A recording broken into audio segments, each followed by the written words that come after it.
मैया जी के चरनिया बतिया जनी तू भुलैया हो।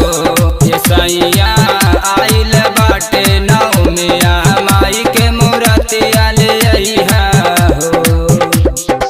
Recording by GV music studio संत कबीर नगर।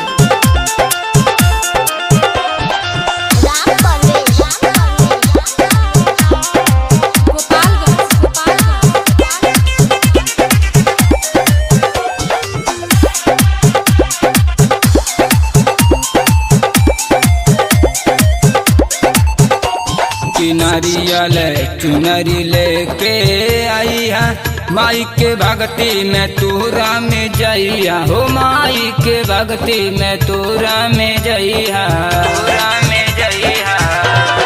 नारियल चुनरी लेके आइया माई के भक्ति में तूरा में जइया हो। माई के भक्ति में तूरा में जइया एक दिन ड्यूटी छोड़ी के माई के पूजन करैया हो।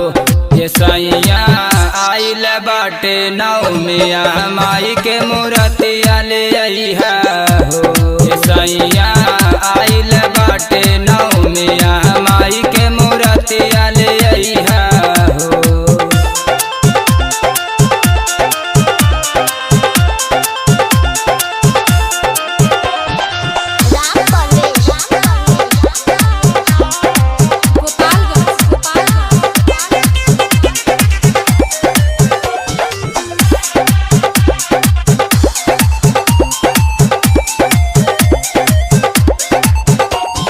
शिवम राज संग चली जइया मैया रानी के मूर्ति ले अइहा हो। मैया रानी के मूर्ति ले अइहा।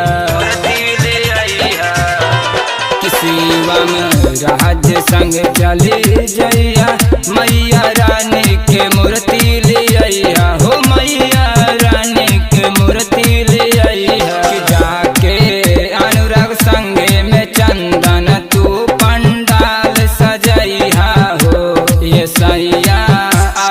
बाटे नवमिया माई के मूर्तिया ले अइहा हो। ये सैया आइल